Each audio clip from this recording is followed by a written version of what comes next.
मी पडावे म्हणून तू मला जोराने धक्का दिला, पण परमेश्वराने मला सावरले.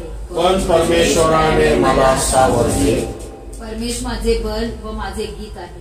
परमेश्वर माझे बल व माझे गीत आहे. तो माझे तारण झाला आहे.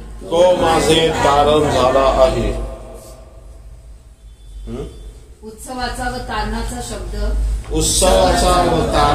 शब्द नीतिमानांच्या वस्तीत आहे. परमेश्वराचा उजवा हात पराक्रम करतो. परमेश्वराचा उजवा हात उभारलेला आहे. परमेश्वराचा उजवा हात पराक्रम करतो. मी मरावायचो नाही तर जगेन. आणि परमेश्वराच्या कृत्यांचे वर्णन करेन. आमेन. Praise the lord. हे आपण नेहमी घोषित करायचं गोष्टी आहेत. कारण कसं आहे भाऊ बहिणींनो, आज आपण पाहतो की आज आपण जिवंताच्या भूमीमध्ये आहोत. ही देवाची दया आहे, ही देवाची कृपा आहे. आणि आपलं जे पृथ्वीवरची धाव आहे ही अजून संपलेली नाहीये. आणि म्हणून आम्हाला ह्या पृथ्वीवरच्या मध्ये जे युद्ध आहे त्या युद्धामध्ये जर आपल्याला तग धरायचा, या युद्धामध्ये आम्हाला जर सामर्थ्य पाहिजे, शक्ती पाहिजे, तर सामर्थ्य शक्ती कुठून येते? देवाच्या वचनातून. वचन हे बायबलमध्ये असलं ना तर ते पुस्तक आहे, काळ पांढरं ज्याला म्हणतो ना, शब्द आहेत ते, बरोबर आहे. वचनामध्ये सामर्थ्य आहे, पण वचनाचं सामर्थ्य कधी येतं वचनामधलं माहितीये का? ज्यावेळेस ते घोषित केलं जातं. कारण घोषित केल्याने आपण काय करतो? ज्यावेळेस आपण घोषित करतो, कसं आहे माहितीये का, ज्यावेळेस तुम्ही इथं उभा आहात आणि तुम्ही एखाद्याला कोणाला तरी एक व्यक्ती चाललाय जो तुमच्या ओळखीचा आहे, आणि तुम्ही इथूनच त्याला नुसतंच असं करताय, हात दाखवताय, तो तुमच्याकडे बघल का? का नाही बघणार? कारण नुसतंच मुखपट चाललाय, दादासाहेब फाळके नुसतं, बरोबर आहे. घोषित करणं का जाणं, बाबा नाही का कोणाला तरी सुरेश रमेश काहीतरी ओरडायचं जोरात, मग तो तुमच्याकडे लक्ष देईल, बरोबर आहे ना. पण घोषित केल्याने काय होतं माहितीये का? आवाज आमचा जो आवाज आहे ना त्याच्यापर्यंत जातो, बरोबर, आणि मग तो रिस्पॉन्स करतो.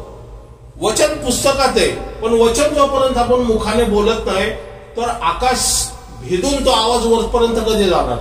आणि मग परमेश्वर आमच्याकडे कसं काय पाहणार? वचन सांगते की तुम्ही परमेश्वराचे भूगोळ आहात आणि परमेश्वराचे नेत्र तुमच्याकडे.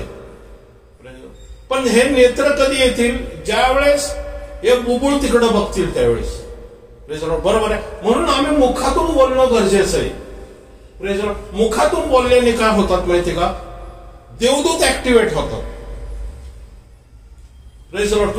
आध्यात्मिक शक्ती जी आहे ना ही काम करायला सुरुवात करते. म्हणून येशू ख्रिस्ताने काय म्हटलं की मागा म्हणजे मिळेल. असं का म्हटलं त्यांनी? तो असं म्हटला की तुम्हाला जे काय पाहिजे हे पित्याला माहिती आहे, पण तो तरी तुम्ही मागा. बरोबर आहे. का मागा म्हणतोय तो? कारण तुम्ही तुमच्या पित्याकडे मागताय. तुम्हाला काय पाहिजे हे पित्याला माहिती आहे, पण पित्याची इच्छा की तुम्ही ते मागावे. का मागावं? कारण तुम्ही मागितल्याने पित्या ज्यावेळेस देईल ना, आणि ज्यावेळेस तो पित्याकडून जे आशीर्वाद म्हणा, या पित्याकडून जी कृपा आम्हाला प्राप्त होईल ना, त्याच्यानंतर ते मिळाल्यानंतर आम्ही त्याचा गौरव करावा. बरोबर आहे ना. म्हणून आम्हाला परमेश्वराच्या ह्या गोष्टी घोषित करणं गरजेचं आहे, आणि हे नित्य करणं गरजेचं आहे, वेळोवेळी करणं गरजेचं आहे, सारखं गरजेचं आहे. तुम्ही कधी डिप्रेशन मध्ये असाल, तुम्ही दुःखामध्ये असाल, तुम्ही एकलकोंडे असाल, कामावरती टेन्शन असाल, कामावरती प्रॉब्लेम असेल म्हणा, घरामध्ये समस्या असेल, तुमच्या शरीरामध्ये असा काही प्रॉब्लेम असेल जे तुम्हाला त्रास देते, प्रॉब्लेमॅटिक आहे, या तुम्हाला कोणाला सांगता येत नाही, अशा वेळेस गप्प बसू नका. तिथं देवाने वचन दिलेले 2000 वर्षापासून, त्या वचनाचा, आणि वचन काय सांगते की वचन जिवंत आहे. कारण येशू ख्रिस्ताने काय सांगितलं, आकाश आणि पृथ्वी नाहीशी होईल पण म्हणजे वचन किती पॉवरफुल आहे. आकाश पृथ्वी नाहीशी होतील, आपण सार्वकालिक जीवनामध्ये गेलं तरी देवाचं वचन तसंच राहणार आहे. Praise the Lord. बरोबर. म्हणून ह्या वचनाचं जर सामर्थ्य आम्हाला पाहिजे तर आम्ही वचन घोषित करणं गरजेचं आहे. दिवस रात्र घोषित करणं गरजेचं आहे. चालता उठता घोषित करणं गरजेचं आहे. जर प्रॉब्लेम मध्ये घोषित करणं आहे आणि आनंदामध्ये पण घोषित करणं गरजेचं आहे. वचन सांगतं की मी परमेश्वराचा गौरव करेन. Praise the Lord. बरोबर. कारण देवाने जर आपल्याला काही गोष्टी दिलेली, परमेश्वराने जी कृपा दिली ना, तर ही कृपेचा आम्ही योग्य प्रकारचा मान सन्मान करणं सुद्धा गरजेचं आहे.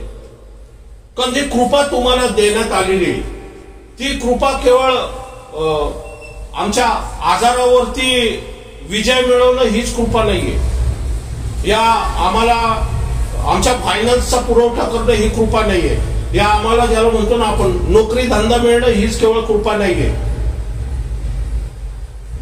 कृपा काय माहितीये का, तुमची पत्नी तुमची कृपा आहे, तुमचा पती तुमची कृपा आहे, तुमची लेकरं तुमची कृपा आहे.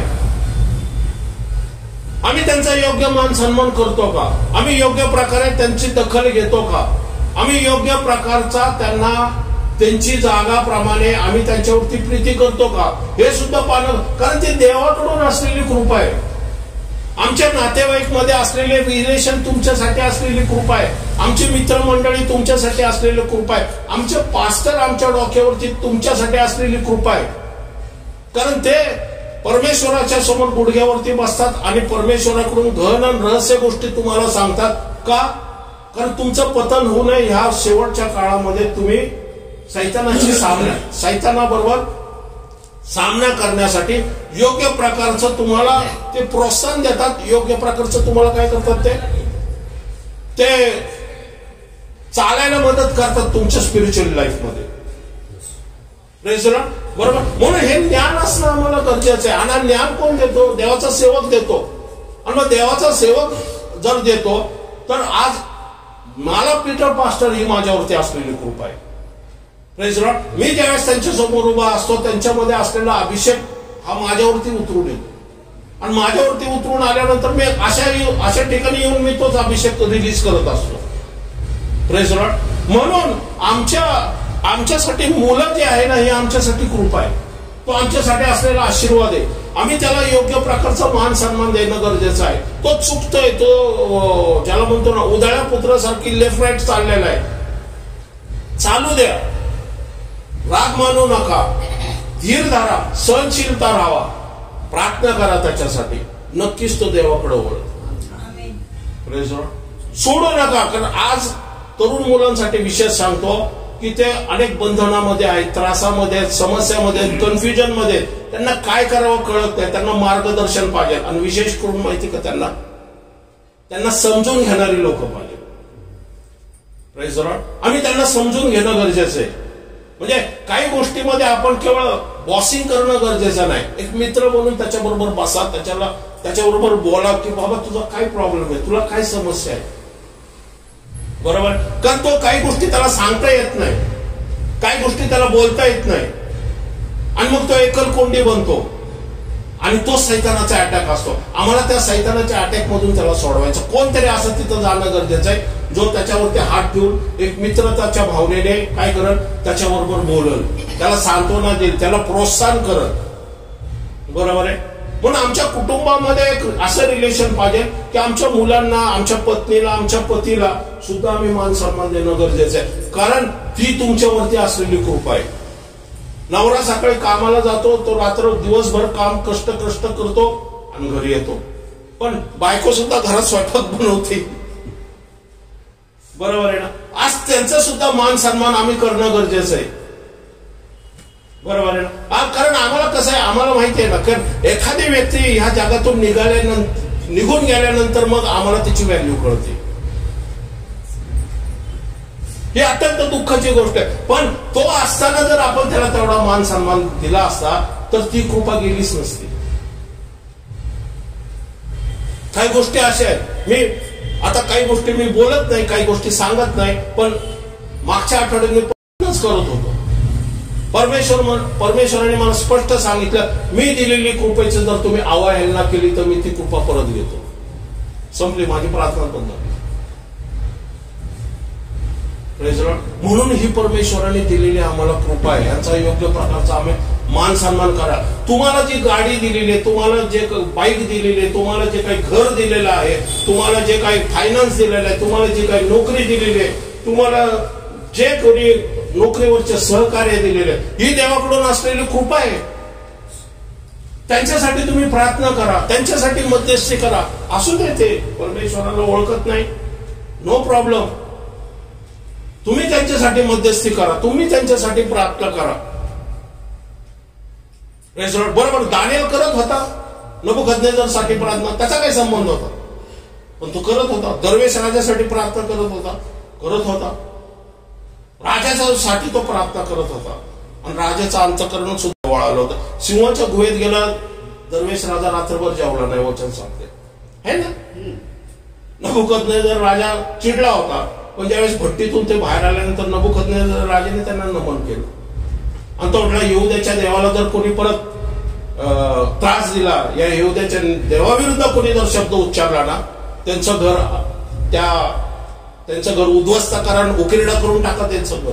हे नबुकदनेझरचे असलेले शब्द आहे. बरोबर. कारण शद्रक मेशक अबेदनगो आणि दानिएलाने आपल्या डोक्यावरती असलेला नबुकदनेझर ची आमच्यावरती कृपा व्हावी यासाठी देवाकडे ते मध्यस्थी करत होते. बरोबर. आणि म्हणून आम्हाला हे समजणं गरजेचं आहे की कृपा जी आम्हाला दिलेली असते ना, त्याचं व्हॅल्यू करणं आम्ही गरजेचं आहे आणि त्या व्हॅल्यू प्रमाणे आम्ही त्याला प्रतिसाद देणं सुद्धा गरजेचं आहे. परमेश्वर आज आमच्यावरती खरंच कृपाळू आहे, खरंच ममताळू आहे. आम्ही आज 2 वेळचं जेवण खातोय, आम्ही 2 वेळची भाकरी खातोय. आम्हाला विशेष करून आता आम्ही ईश्वराने 2 हात दिले, 2 पाय दिले, 2 डोळे दिले, 2 कान दिले.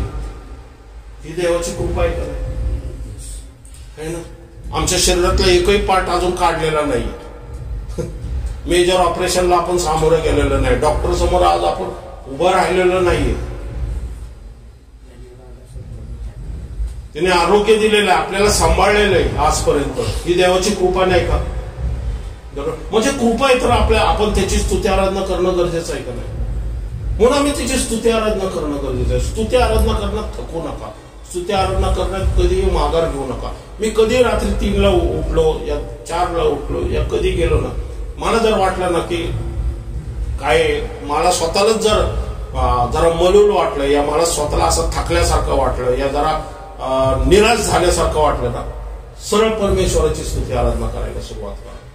परमेश्वराचं सामर्थ्य तुमच्यावरती येतं. त्याला मागू नका. काय आपण काय करतो, त्याला मागतो, परमेश्वरा माझा आजार बरा कर, परमेश्वरा मला प्रमोशन दे, परमेश्वरा मला गाडी दे, परमेश्वरा मला बांगला दे. ह्या सर्व गोष्टी ठीक आहे, ते तुमच्या शारीरिक गरजा हे तर आहे. पण परमेश्वर काय म्हणतो?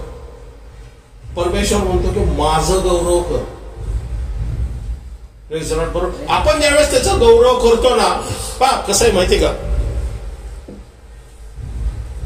एखादा बॉस असतो आपण, त्या बॉसला जर आपण म्हटलं ना की बॉस तुम्ही किती चांगलं काम करता, मी अप्रिशिएट करतो, तुमचं काम खरोखरच चांगलं आहे, तुम्ही स्वार्थी भेदभाव करत नाही, तुम्ही सगळ्या लोकांना एक समान मानतात आणि कामाची व्हॅल्यू तुम्हाला आहे.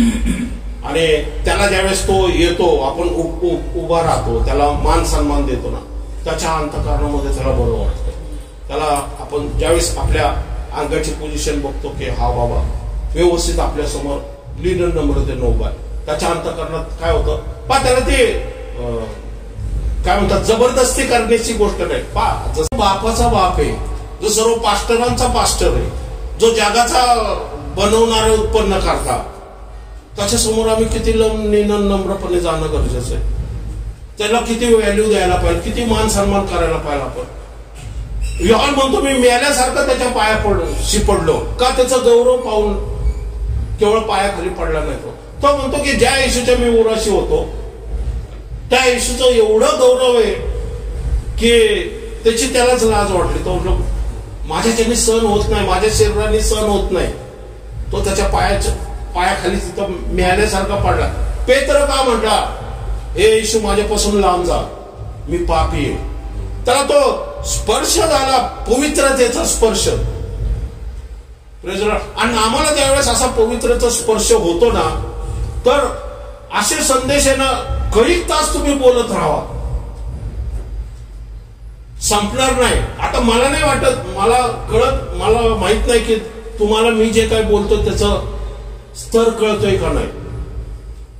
मला वाटतं तो स्तर कळावा तुम्हाला. कारण मी ज्या तऱ्हेने बोलतोय ना, तो परमेश्वराचा गौरव माझ्या आयुष्यामध्ये आणि स्पिरिच्युअली जगामध्ये मीचा अनुभव मी स्वतः घेतलेला आहे. ओके, आपण पाहत होतो, पवित्र आत्मा चालवते, स्वर्गाचं राज्य.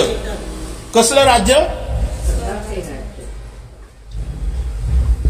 ओके, सगळे म्हणा एकदा, स्वर्गाचे राज्य. ओके, स्वर्गाचे राज्य. शेतात लपविलेल्या ठेवीसारखे आहे. शेतात लपवलेल्या टीव्ही सारखे आहे. आता शेत आहे आणि त्याच्यामध्ये काय केलेलं आहे, ते एक लपवलेली गोष्ट, काहीतरी लपवलेली, आणि त्याची तुलना कशाबरोबर केलेली आहे? स्वर्गाच्या राज्याबरोबर.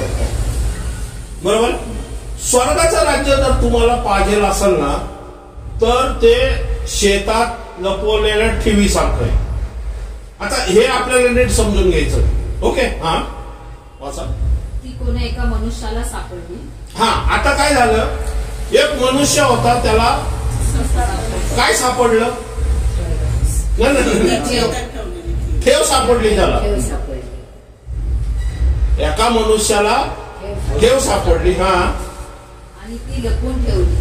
हा, मग आनंदाच्या भरात तो जातो, आपले सर्वस्व विकतो आणि ते शेत विकत घेतो. हा, तो एकदा शेतात गेला, बरोबर. त्यावेळेस त्याला एक दगड सापडला, असं मी सांगतोय गोष्ट आहे. आणि त्यांनी तो दगड काढला आणि बघतो त्या दगडाखाली हांडा होता. बरोबर आहे ना. ठेव ठेवली होती कोणीतरी, धन ठेवलं होतं. त्यांनी तो परत दगड ठेवला. का? कारण ते शेत काय होतं, दुसऱ्या कोणाचं होतं. त्याचं असतं तर त्यांनी विकत घेतलं असतं ना, म्हणजे त्यांनी घेतलं असतं, ते काढलं असतं त्याने. पण ते शेत त्याचं नव्हतं, तर शेत कोणाचं होतं? दुसऱ्याचं होतं. बरोबर. मग त्यांनी काय केलं? ती लपून ठेवली.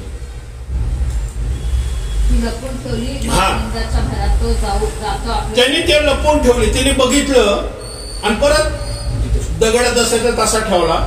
आणि कशाच्या भरात गेला तो? आनंदाच्या भरात गेला. हा, आपलं सर्वस्व विकून शेत विकत घेतो. आता तुम्हाला ह्या दाखल्यातून काय कळतंय मला सांग. राज्य म्हणजे स्वर्गात जाण्याचा मार्ग. स्वर्गाचं राज्य म्हटलेलं, तिथं पृथ्वीचं नाही म्हटलेलं, स्वर्गात जाण्याचा मार्ग. आता स्वर्गात जाण्याचा मार्ग आपल्याला पूर्वी ठाऊक नव्हता, आपल्याला माहित नव्हतं. बरोबर आहे ना. म्हणजे आपण तर शैतानाच्या बंधनामध्ये होतो, शैतानाच्या कुयुक्तीने चालत होतो, पापाची संतान होतो. आणि अधोलोक हे आमचं राज्य होतं. आम्ही अधोलोकात जाणार होतो, कारण पापामुळे मरण येणार होतं आणि मरणानंतर आम्हाला नरक प्राप्त होणार होतो. का? आम्ही परमेश्वरासमोर नीतिमान म्हणून उभं राहणं शक्यच नव्हतं. म्हणून बायबलमध्ये दिलं, नीतिमान कोणी नाही, एकही नाही, परमेश्वराचा गौरवाला सर्व उणे पडलेले. बरोबर. मग हे काय, हे रहस्य काय, की स्वर्गाचं राज्य येशू ख्रिस्त सांगतोय इथं, की येशू ख्रिस्त सांगतोय स्वर्गाचं राज्य म्हणजे तुम्ही सैतानाच्या बंधनामध्ये होता. सैतानाने तुम्हाला ह्या पृथ्वी तलावरती त्याचा गुलाम बनवून ठेवलं होतं. त्यावेळेस येशू ख्रिस्त आमच्या जीवनामध्ये आला. कोणीतरी आम्ही संदेश ऐकला कुठल्या तरी व्यक्तीचा, आणि त्या संदेशामध्ये आमच्या जीवनामध्ये काम व्हायला सुरुवात झाली. बरोबर आहे. मग त्यावेळेस आमच्या जीवनामध्ये आम्ही समजा काहीतरी आजार होता, म्हणून मी परमेश्वराच्या सेवकाकडे गेलो. मी येशूवरती विश्वास ठेवत नव्हतो. XYZ कोणी पण तो गेला आणि त्याने बघितलं, त्याने वचन ऐकलं. वचनामुळं त्याला कळलं की पास्टरने सांगितलं की दाविदाने असं केलं, त्या कुबड्या स्त्रीचा असा आजार बरा झाला, त्या कुष्ठरोग्यांचा असा प्रकारचा आजार बरा झाला. मग त्याच्या अंतःकरणात आलं की अरे, मग तो साक्ष सुद्धा ऐकतो. मग साक्ष ऐकून त्याच्या अंतःकरणात काय होतो, विश्वास उत्पन्न होतो. तो म्हणतो मी सगळीकडे फिरलो पण मला खरं धन, या खरं तारणार आहे ना, सापडलेलंच नाहीये. तो म्हणतो की हिथं काहीतरी वेगळं आहे. मी काय करतो, विश्वास करून बघतो तर खरं. आणि ज्यावेळेस तो विश्वास ठेवतो, त्याला दिसतो की त्याच्या शरीरामध्ये XYZ आजार आहे, तो निघून गेलेला आहे. मग त्याला काय होतो, आनंद होतो.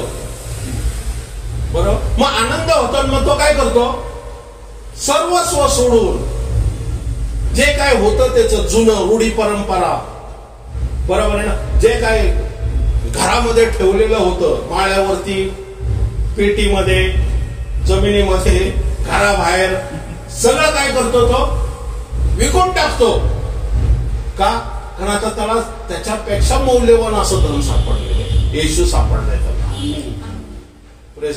आणि मग ज्यावेळेस त्याला तो म्हणतो त्याचं सर्वस्व विकतो तो, म्हणजे तो जुनी रूढी परंपरा, या शैतानाच्या राज्यात सगळं त्याग करतो त्याचा, आणि त्या येशूकडे येतो आणि त्याला तारणारा म्हणून स्वीकार करतो. आणि त्या दिवसापासून त्याला स्वर्गाचं राज्य प्राप्त होतं. बरोबर. हा, पुढं आणखी स्वर्गाचे राज्य चांगल्या मोत्यांचा शोध करणाऱ्या पुन्हा एका व्यापारासारखे आहे. त्याला एक अति मौल्यवान मोती आढळले.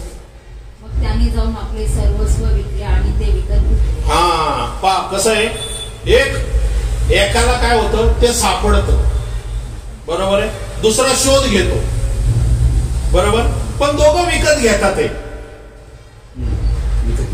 कळतंय, बरोबर. एकाला सापडत ते आणि एक काय करतो, शोध घेतो. पण दोघांचा उद्देश जो आहे, या अर्थ जो आहे, एकच आहे. बरोबर आहे. पुढं मग त्याने जाऊन आपले सर्वस्व विकले आणि ते विकत घेतले. आणखी स्वर्गाचे राज्य समुद्रात टाकलेल्या एखाद्या जाळ्यात सर्व प्रकारचे जीव एकत्र सापडतात त्यासारखे आहे. ते भरल्यावर माणसांनी ते किनाऱ्याकडे ओढले आणि बसून जे चांगले ते भांड्यात जमा केले, वाईट ते फेकून दिले. तसे युगाच्या समाप्तीस होईल. हा, आता नीट लक्षात घ्या, हे वरचं ते दिलं, हे स्वर्गाचं राज्य आहे. पण युगाच्या समाप्तीमध्ये एक विशेष गोष्ट दिलेली तिथं.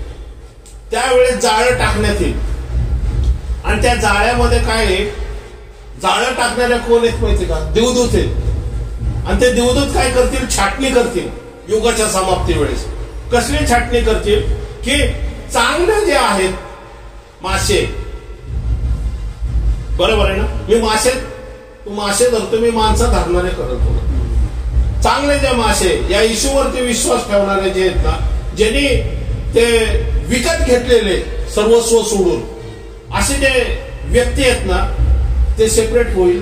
आणि जे चांगले ते भांड्यात जमा केले, वाईट फेकून दिले. वाईटाचा काय उपयोग नाहीये, वाईट फेकून देण्यात येणार आहे. पण चांगले कुठं करणारे, भांड्यात जमा करण्यात येणार आहे. पुढं हा, हे युगाच्या समाप्तीत, म्हणजे आपण ज्या काळामध्ये राहतोय, ह्या काळामध्ये दोन वेगवेगळ्या गोष्टी असणार आहेत. देवदूत छाटणी करणार आहेत. स्वर्गारोहण कोणाला करायचं आणि कोणाला फेकून द्यायचं, म्हणजे कोणाला ठेवायचं जिवंत.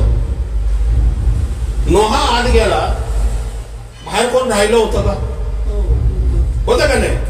म्हणजे चांगलं कुठं गेलं, वाईट कुठं आलं, बाहेर. सदोम गोमोरातून बाहेर कोण पडलं, चांगलं. आत कोण राहिले, वाईट. का वाईट राहिले, न्यायासाठी. का न्यायासाठी राहिले, कारण त्यांना सुद्धा शेतात खजिना सापडला होता. ते सुद्धा मोत्याचा शोध करायला गेले होते. मोती त्यांनी बघितला, खजिना त्यांनी बघितला, पण त्यांनी सर्वस्व विकून ते घेतलं नाही. कारण त्यांना सर्वस्व विकण्याचा जो मोह आहे ना, तो मोहाला ते आवरू शकले नाही.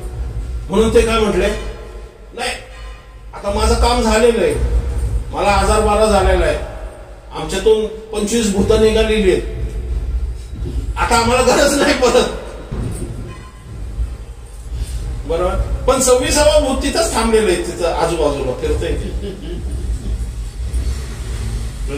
हे अशी परिस्थिती आहे आज. अनेक विश्वासनाने म्हणजे विश्वास लोक का ठेवतात म्हणून म्हटलेले स्वर्गाचं राज्य म्हणजे येशू ख्रिस्ताचा तारणारा म्हणून ज्यावेळेस स्वीकार करतात त्यावेळेस तुम्हाला स्वर्गाच्या राज्यामध्ये प्रवेश मिळेल. Okay okay. आता नीट लक्षात घ्या, इथं स्वर्गाचं राज्य म्हटलेले. त्यांचा एक अधिकारी होता. हा, निकोदेम हा परुषी अधिकारी होता. परुषी अधिकारी म्हणजे जे सिनोगॉग मध्ये बसतात. परुषी म्हणजे कोण माहिती का, जे शास्त्राचा पूर्ण अभ्यास करणारे लोक आहे. पाऊल हा परुषी होता. तुम्हाला पाऊल हा परुषी होता. परुषी म्हणजे पूर्ण जुना करून त्यांचा तोंडपाठ असतो. पण काय म्हणतो निष्णात, काय निष्णात म्हणजे हा हुशार एकदम, ज्याला म्हणतो ना बायबलचं परफेक्ट ज्ञान असलेला असा होता तो. गुरुजी होता, गुरु. ओके. बघा, तो दिवसाचा येत नाही, तो नेहमी रात्रीचा येतो. कुठं जिथं जिथं निकोदेमचं दिलंय ना तिथं नेहमी तो रात्रीचा येतो असं दिलेलं. का माहितीये का की दिवसा जर त्याला कोणी येशूकडे येताना बघितलं ना, त्याचं पद त्याचा हुद्दा धोक्यात येतो. नाही, त्याचा पद त्याचा हुद्दा धोक्यात येतो. कारण तो असा व्यक्ती आहे की जो उच्च पदस्थी आहे. आणि मग उच्च पदस्थी असून तो येशूचा विरोध करण्याऐवजी त्याच्याबरोबर जाऊन गप्पा काय मारत बसला. तू आम्हाला अशा गोष्टी सांग की आम्ही येशूला जाळ्यामध्ये पकडू शकतो, अशा गोष्टी तो आम्हाला सांग. पण काही गोष्टी अशा होत्या की त्याला कळत होतं की हे जे आहे ना सामर्थ्य, हे माणसाचं सामर्थ्य नाहीये, हे देवापासून असलेलं सामर्थ्य. म्हणून तो पेत्राच्या बाबतीत तेच म्हटला की हे सामर्थ्य माणसापासून नाहीये, हे देवापासून आहे. असं होऊ नये की तुम्ही त्याला विरोध करावा आणि तुम्ही विरोध करायला त्याला गेला आणि डायरेक्ट तुम्ही देवालाच विरोध करताय, असं होऊ नये. म्हणून तोच निकोदेम मध्ये पडत होता. पण तो नेहमी रात्रीचा यायचा गपचूप असा वेश पांघरून येशूला चाच पडायला की खरंच हा कोण आहे, देवाचाच पुत्र आहे का, अजून कोण आहे का, संदेष्टा आहे का, अजून कोण आहे, हे बघायला तो येत होता. बरोबर. हा, आलेले शिक्षक आहात. ज्यावेळेस येशूला तुम्ही शिक्षक म्हणता, येशूला तुम्ही प्रेषित म्हणता, येशूला तुम्ही संदेष्टा म्हणता, येशूला तुम्ही ज्याला म्हणतो चांगला प्रॉफिट म्हणता, या येशूला तुम्ही गुरु म्हणता, या येशूला तुम्ही ज्ञानाचा योग्य प्रकारे उलगडा करणारा एखादा ज्ञानी म्हणता, त्यावेळेस तुम्ही ना स्वर्गाच्या राज्याला मिस करू शकता. येशू हा मनुष्य नाहीये, तो देव मनुष्य बनून तारण देण्यासाठी आलेला. येशू हा तारणार आहे. पाप हा प्रॉब्लेम नाहीये, सीन आहे ना, पाप हा प्रॉब्लेम नाहीये. पाप हे आत्मिक आहे. नीट लक्षात बघा मी काय म्हणतो. व्यक्ती मी एकाला भेटलो, तो म्हणतो तुम्ही काय ओरडता, पाप केलंय पाप केलंय पाप केलंय. मनुष्याकडून चुका घडतात ना, शरीर आहे, मनुष्याकडून चुका घडतातच.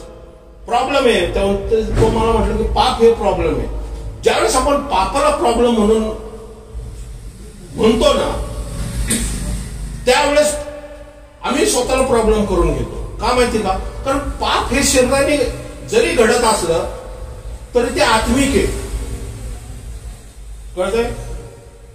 पाप हे आत्मपाप.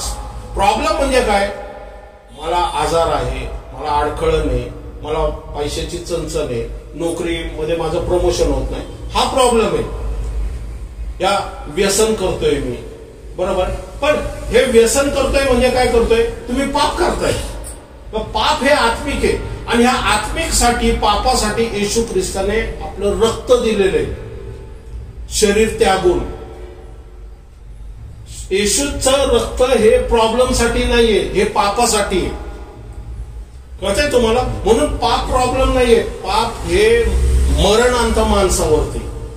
प्रॉब्लेम मरण नाही आणत माणसावरती. प्रॉब्लेम हे टेन्शन आणतं, डिप्रेशन आणतं, भीती आणतं, कन्फ्युजन आणतं.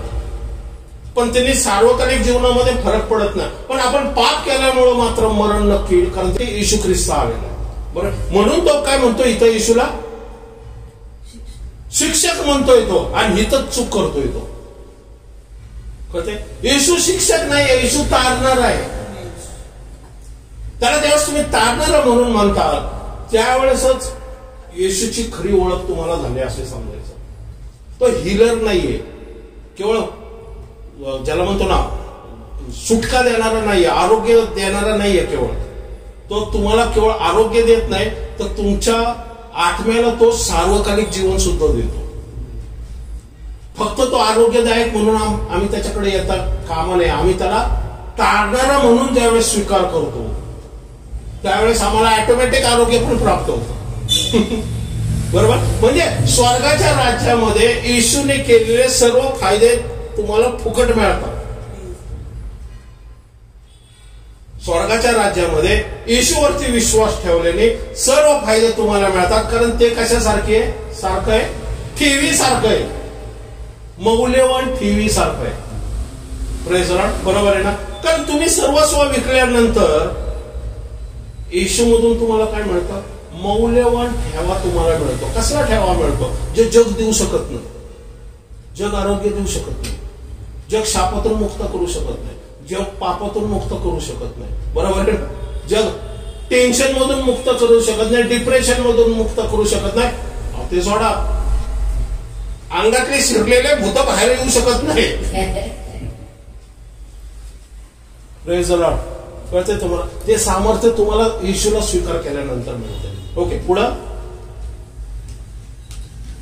कारण ही जी चिन्हे आपण करता ती देव बरोबर असल्या वाचून कोणालाही करता. हा, ही जी चिन्हे करता तुम्ही, देव एखाद्या व्यक्ती बरोबर असल्या वाचून त्याला करता येणार नाही. हा, येशू त्याला म्हणाला, मी तुम्हाला खचित सांगतो, नव्याने जन्मल्या वाचून कोणालाही देवाचे राज्य पाहता येत नाही. आता एक गोष्ट लक्षात ठेवा. 13 मार्क नाही 32 ना, मग ते 13:44 मध्ये काय वाचलं आपण? कुठलं राज्य होतं ते? स्वर्गाचे राज्य होतं. पक्का 100% आहे ना? स्वर्गाचे राज्य होतं ना? मग इथे येशू काय म्हणतोय? देवाचे राज्य म्हणतोय. बरोबर? मग स्वर्गाच्या राज्य आणि देवाच्या राज्यामध्ये फरक काय? कोणीतरी आपण कधी विचारलं, या विचार केला कधी आपण? बरोबर आहे ना? दोन वेगळ्या गोष्टी आहे ना तिथं. तर स्वर्गाचे राज्य मिळालेले म्हटलेलं आहे, आणि इथं काय म्हटलेलं आहे? देवाचे राज्य. म्हणजे नक्कीच स्वर्गाचं राज्य देवाच्या राज्यापेक्षा वेगळं असणार आहे. बरोबर? म्हणून तो काय म्हणतो? हा, परत एकदा वाचा. कळतंय तुम्हाला? तो त्याला म्हणाला, कोणाला म्हटला? निकोदमाला. निकोदम काय म्हटला? की निकोदम काय म्हटला त्याला? की एखाद्या व्यक्तीबरोबर देव असल्याशिवाय कोणी चिन्ह चमत्कार करू शकत नाही. बरोबर? कारण तो कोण होता? यहुद्यामधला पुरुष होता. यहुद्यांमधला पुरुष होता तो.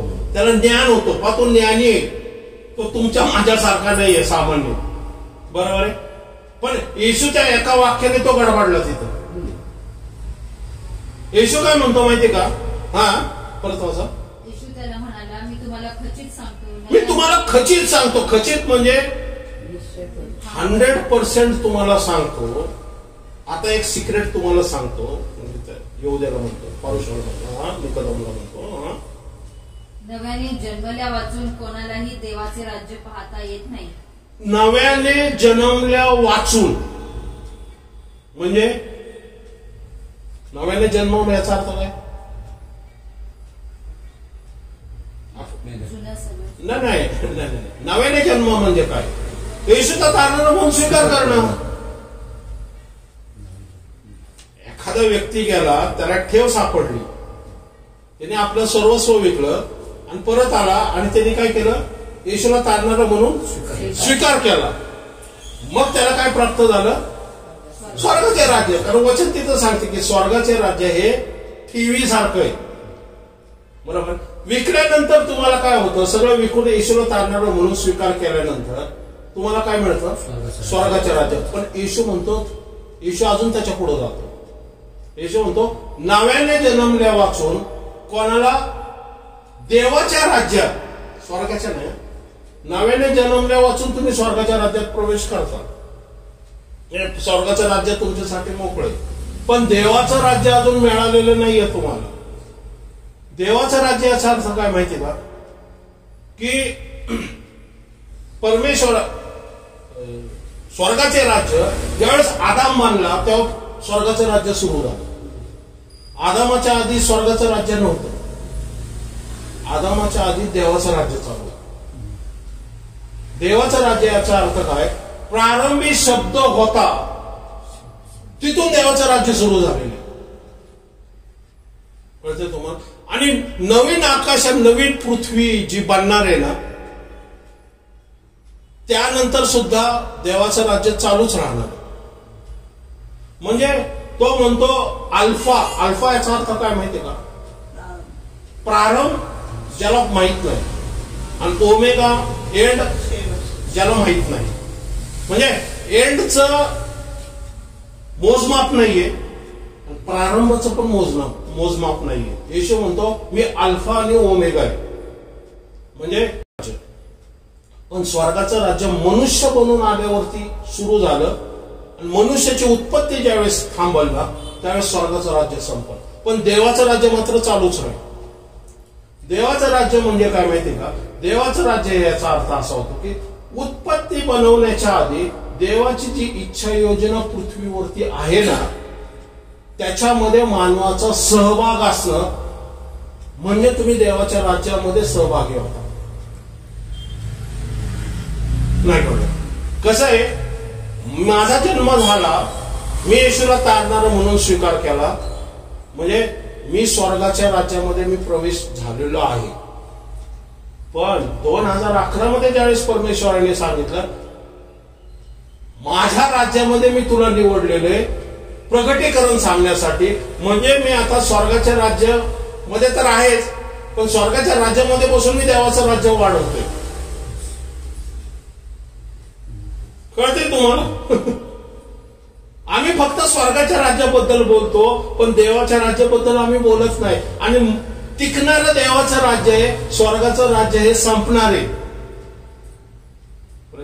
जोपर्यंत तुम्ही पृथ्वीवरती देवाच्या राज्यासाठी काम करत राहताल ना, तर देवाच्या राज्यामध्ये सहभाग झाल्यानंतर तुम्ही देवाच्या राज्याचे वाटेकरू होताल. आणि ज्यावेळेस देवाच्या राज्याचे तुम्ही वाटेकरू होताल त्यावेळेस देवाची इच्छा योजना तुम्ही या पृथ्वीवरती पूर्ण करण्या रे एक शरीराचा, येशूच्या शरीराचा एक भाग आहे.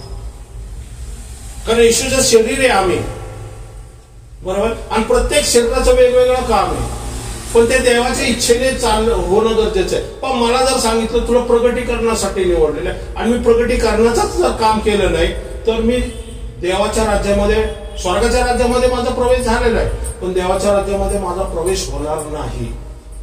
आणि जोपर्यंत माझा देवाच्या राज्यामध्ये प्रवेश होणार नाही तोपर्यंत देवाची जी इच्छा योजना माझ्यासाठी आहे ना, ती पूर्ण होऊ शकणार नाही. आणि मग कुठेतरी स्वर्गाच्या राज्यामध्ये मी चाललोय ना, त्याच्यामध्ये काय होईल? प्रॉब्लेम होईल आणि समस्या होईल. कळतंय? नाही, अजून डीप नाही झालेले. ओके, नीट लक्षात घ्या. तुम्ही आता स्वर्गाच्या राज्याच्या भागीदारी झालेला आहात, तुमचं तारण झालेलं आहे. आता तुमचं काम काय माहिती का? तारण तुम्ही सेव्ह केलेलं आहे.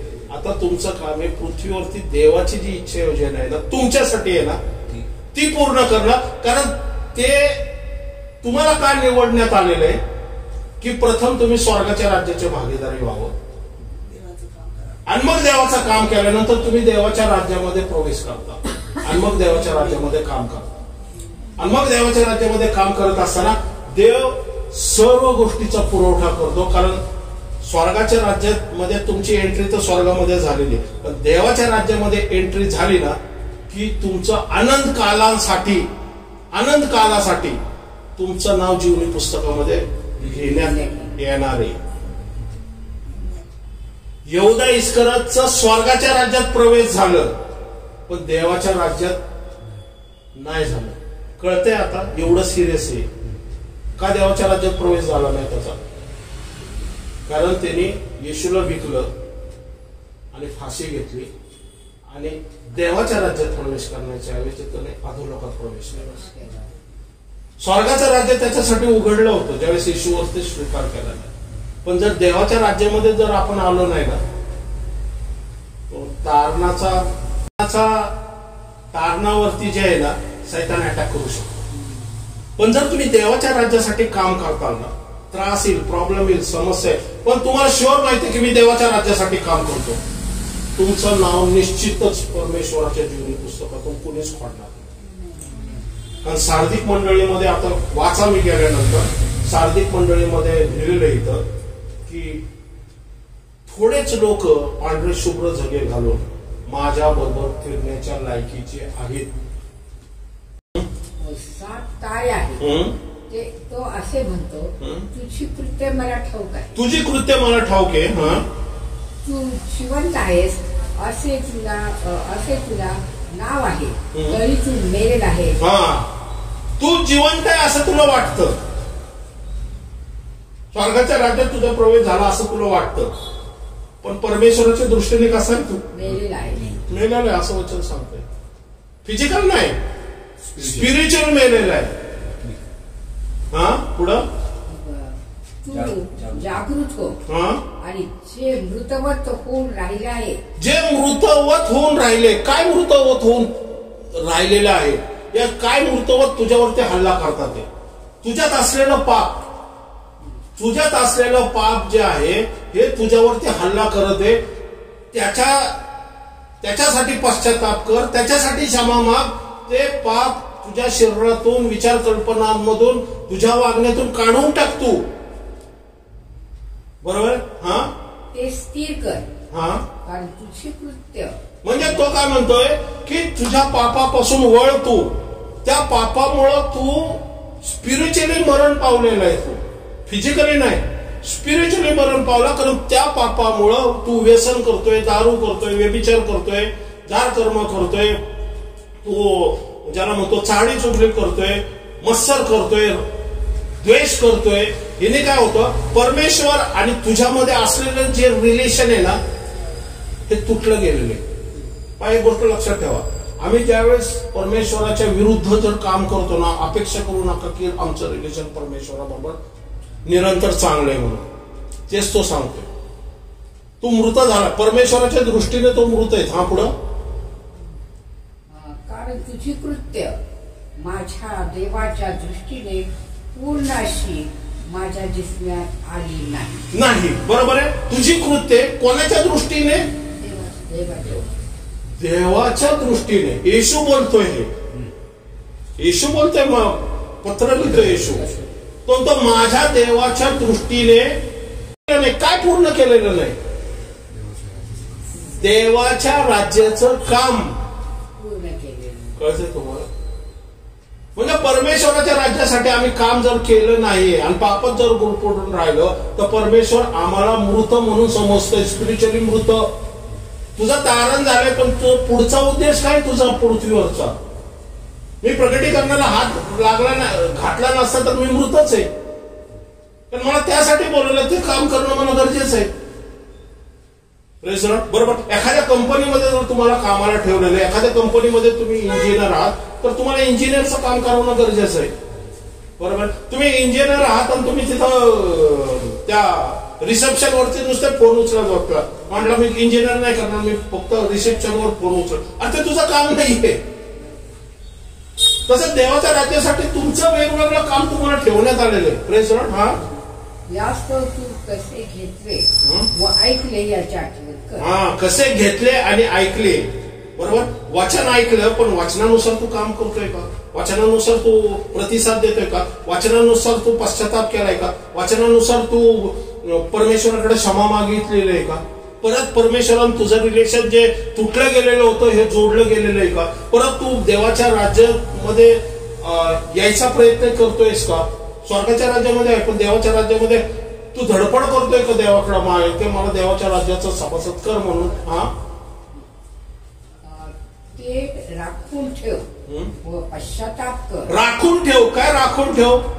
की जे रिलेशनशिप परमेश्वराबरोबर देवाच्या राज्यामध्ये आहे ना ते कंटिन्यूस करत राहा. ते राखून ठेव कारण ते सर्वात मौल्यवान आहे. आणि पश्चाताप कर म्हणून म्हटलेले. कशाचा पश्चाताप कर? कारण देवाच्या राज्यासाठी मी काम करत नाही म्हणून पश्चाताप कर म्हणतोय तो. कारण परमेश्वराच्या दृष्टीने परमेश्वर त्याला मृतच बघतोय. आपण ज्यावेळेस आयुष्यभर पूर्ण करून ज्यावेळेस आम्ही परमेश्वराच्या समोर उभं राहायची वेळ येईल पण परमेश्वर म्हणून मी तुला ओळखतच नाही, किती अधोगती होईल मग? सिरियस गोष्ट आहे का नाही?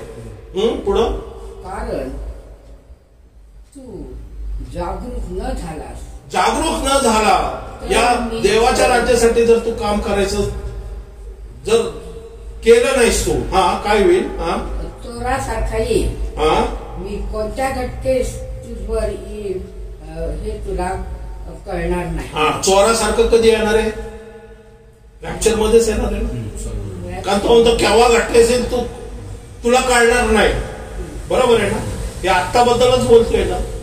पुढं तरी ज्यांनी आपली वस्त्रे विटाळलेली नाहीत अशी थोडकी नावे सार्दिस येथे तुझ्या जवळ आहे. विटाळली नाही याचा अर्थ काय? झगे काय विटाळली नाही म्हणतोय. विटाळली नाही याचा अर्थ पापामध्ये जे पडलेले नाहीये, जे स्वर्गाच्या राज्यामध्ये आहे, स्वर्गाच्या राज्यामध्ये थांबून ते देवाच्या राज्यासाठी काम करतात.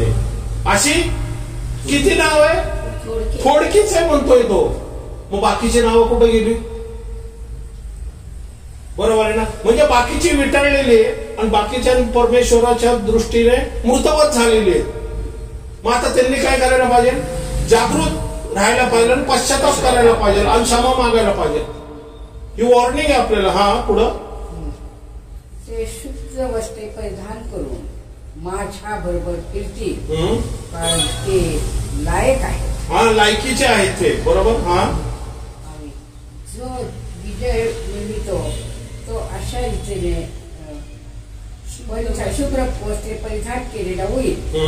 मी जीवनी पुस्तकातले त्याचे नाव खोडणारच नाही. जीवनी पुस्तक होतो कोणाचं नाव खोडणार नाही? की त्यांची नावं विटाळलेली नाही, जे देवाच्या स्वर्गाच्या राज्यामध्ये आहेत आणि देवासाठी सुद्धा काम करत आहेत. त्यांचं नाव जीवनी पुस्तकातून खोडणार नाही. मग कोणाचं नाव खोडणार आहे? म्हणजे त्यांचं नाव पूर्वी लिहिलं होतं का नव्हतं? मग आता खोडणार नाही म्हटलेलं आहे तिथं. म्हणजे कोणाचं नाव खोडलं गेलेलं आहे? भाई खोडणार नाही याचा अर्थ काय होतो? की लिहिल्याशिवाय खोडणार कसं? तो मी खोडणार नाहीये. मग कोणाचं खोडलं गेलेलं आहे? ज्यांनी थोडेच नाव आहे त्यांचं नाव खोडणार नाही, पण जे थोड्यामध्ये नाहीये त्यांचं नाव मात्र जीवनी पुस्तकातून खोडण्यात येईल. हे वॉर्निंग आहे.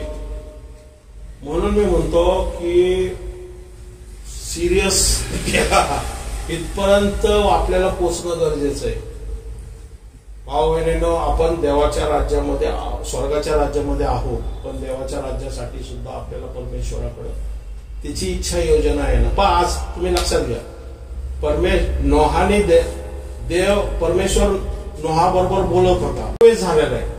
पण देवाच्या राज्यामध्ये नोहाचा कधी प्रवेश होईल? काय काम करेल? तारू बांधल. तारू हे देवाच्या राज्याचं काम आहे, नोहाचं काम नाहीये. नोहाला काय करायचं? तारू बांध. ती देवाच्या इच्छा योजनेचं काम आहे. बरोबर. इस्रायल राष्ट्राला मिस्र देशातून निघून जा, काढ बाहेर, हे कोणाचं काम आहे? मोशेचं काम आहे. मोशेला देवाने ऑलरेडी निवडलेलं आहे, देवाच्या राज्यामध्ये स्वर्गाच्या राज्यामध्ये आलेला आहे. पण देवाच्या राज्यामध्ये कधी येईल तो? ज्यावेळेस ह्या मिस्र देशातून तो त्यांना घेऊन जाईल त्यावेळेस. कळतंय तुम्हाला? येशू आला पण येशूने वधस्तंभच घेतला नाही. काय होईल? देवाचा राज्य मध्ये त्याचा प्रवेश होईल. येशूने क्रूस खांब घ्यावा ही देवाची इच्छा आहे. म्हणजे तो देवाचं राज्य पूर्ण करतोय. पेत्र ज्यावेळेस सुवार्ता सांगतो त्यावेळेस तो देवाची इच्छा योजना पूर्ण करतो, देवाच्या राज्यामध्ये प्रवेश करतो. कुठल्याही सेवक कुठल्याही संदेष्टा घ्या, 2 प्रकार त्याच्या असतील. दावीद राजावरती तेलाचा अभ्यंग झाला, स्वर्गाच्या राज्यात प्रवेश झाला, पण देवाच्या राज्यात प्रवेश नाही झाला. देवाच्या राज्यात प्रवेश करायला काय लागलं? त्याला गल्ल्याताला मारावं लागलं आणि राजापर्यंत खूप जावं लागलं त्याला. ते देवाचं राज्य. ज्यावेळेस तुम्ही स्वर्गाच्या राज्यासाठी स्वतःला समर्पित करता, दाविदासारखं ज्यावेळेस कुपी तुमच्या डोक्यावरती ओतली जाते ना, त्याच्यानंतर तुमचं काम नाही येते, ते त्याचं काम आहे. फक्त तुम्ही विश्वासाने उभा राहा, तो तुमच्याकडून ते काम करून देत. नोहा फक्त उभा राहिला, देव सांगत गेला असं बांध, असं बांध, असं बांध, असं बांध, असं बांध, हे कर. दाविदाला सांगितलं तुझ्यावरती तेल ओतलेलं आहे, गल्ल्याताला कसं मारायचं माझ्याकडे, शामल्याला कसं करायचं माझ्याकडे, तुला राजापर्यंत कसं पोहोचवायचं माझ्याकडे. कारण ते तुझं काम नाहीये, ते माझं काम आहे, हे माझं देवाचं काम आहे, मी ते तुझ्याकडून पूर्ण करणार. आमचं स्वर्गाच्या राज्यामध्ये प्रवेश झालेला आहे. आता आपण देवाला म्हणायचं, देवा तुझ्या राज्यासाठी माझा उपयोग कर. आता माझ्या कारण ज्याचं नाव जे देवासाठी काम करतो ना त्याचं नाव कधीच खोडलं जाणार नाही. म्हणून देवाच्या राज्यासाठी काम करा, देवाच्या राज्यासाठी झाला. प्रार्थना करूया आपण.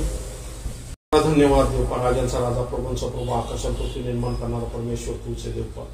तू सहाय्य कर, मदत कर देवपा. तुझी शक्ती सामर्थ्य आमच्यावरती उतरून खरोखरीच परमेश्वर आम्ही देवा देवपा तुझ्या राज्यासाठी काम करणं गरजेचं. आमचं तारण झालेलं आहे देवपा, पण इथं जमलेला प्रत्येकाला त्याची जी इच्छा योजना तू प्रगट कर देवपा. तुझ्या राज्यासाठी वापर. कदाचित परमेश्वरा ते त्यासाठी तयार नसतील, या तुझ्या दिलेली वेळ अजून आली नसेल, माहित नाही परमेश्वरा.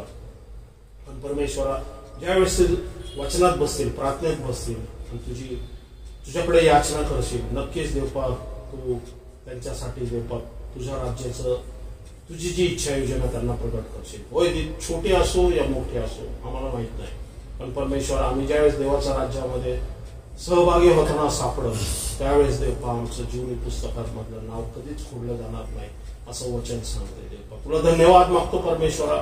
तुझी दयाकृपा आमच्यावरती अशीच असू दे देवपा. प्रत्येकाला आशीर्वादित कर देवपा आणि त्यांच्या सर्व गरजा ख्रिस्त येशूमध्ये पूर्ण कर. ज्यांना त्रास आहे, ज्यांना आजार आहे परमेश्वरा, ज्यांना समस्या आहे, त्यांना देवपा स्पर्श कर आणि तुझ्या राज्याच्या वाढीसाठी त्यांचा उपयोग कर म्हणून मी तुला विनंती करतो देवपा.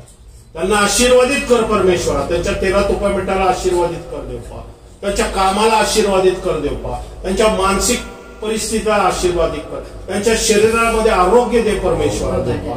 त्यांच्या शरीरामध्ये असलेल्या व्याधी आजार परमेश्वर आम्ही तुझ्या हातात देते परमेश्वरा. कारण तुला बसलेल्या फटक्याने आरोग्य आम्हाला प्राप्त झालेले देवपा. ह्या आरोग्य आता येशूच्या नावात आरोग्य उतरते तुमच्यावरती, आरोग्य उतरते येशूच्या नावात. रिसीव्ह करा, रिसीव्ह करा, रिसीव्ह करा. Thank you Jesus, thank you Jesus, thank you Jesus. धन्यवाद, धन्यवाद, धन्यवाद, धन्यवाद.